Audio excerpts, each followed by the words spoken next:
What are the implications for achieving best practice?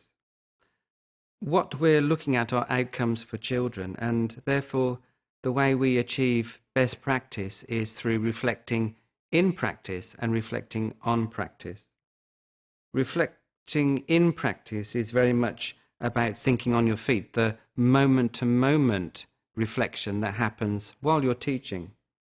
And reflection on practice is very much about thinking back after the event, after the classroom teaching has happened.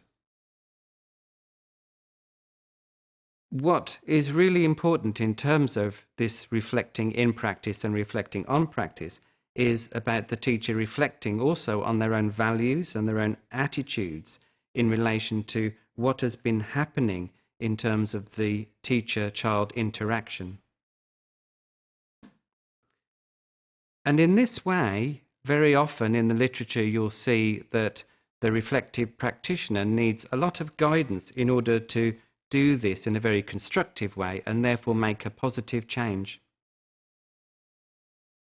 And so to make changes, teachers need to not only deepen their understanding of the subjects they're teaching, but also an understanding of their own values and beliefs and assumptions about teaching and learning. And this is what requires a lot of formal practice and some very good quality guidance.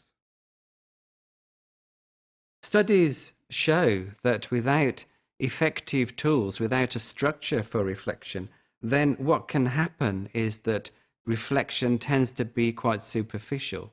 And so what you can use for reflective practice are questionnaires or other techniques, structured techniques to guide the reflection. And most importantly, reflection needs to be ongoing. It needs to be a normal part of the day-to-day routine for the teacher, not something which is done just once in a while. And therefore we can break the reflective practice down, the structure, into certain components. And one component is about collaborating with other teachers. And this is very significant because it indicates that teachers are part of a learning community, and if there is collaboration, then there is a long-term commitment to reflective practice. And more than anything else, therefore, reflection is not only encouraged but mutually supported, and that is a very, very significant process to occur. Another structure we can give to reflective practice are about regular learning networks, so in other words, opportunities for teachers to get together. This does require an organisational perspective on the reflective practice process and how the school or the educational organisation can support teachers' reflections. The interesting thing about such learning networks is that they don't necessarily need to focus on the events in the classroom, but they can actually include wider dialogues around policy and curriculum and around other issues, wider issues in teaching and learning.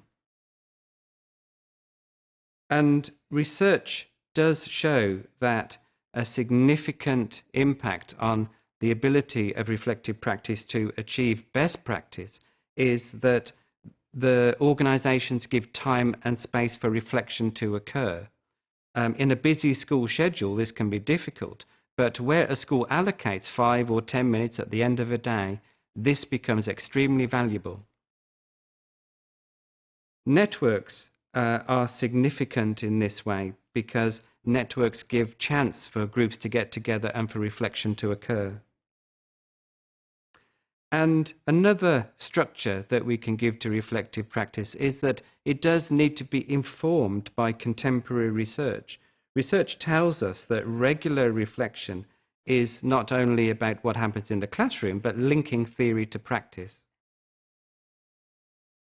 The one-off workshop has been shown to be quite ineffective in terms of teacher development. So any sort of reflection which is ongoing and actually therefore supports best practice through development. Simply because reflective practice in this way can become much more strategic rather than just a passing on of information. We can contrast this with the traditional model of professional development, which is very much about that transition from one person to another of accepted knowledge, accepted experience. And the primary assumption there is that knowledge about teaching needs to be passed on, is acquired by one person and then shared with other people around them, rather than something which is mutually believed and understood by everyone. And therefore, theory needs to be thoroughly understood in this regard, because theory then means that the reflective practitioner is achieving good practice. And so the traditional approach to professional development reflects a basic assumption that information is passed on. And reflective practice is not about that. Reflective practice is about learning from acquired experience.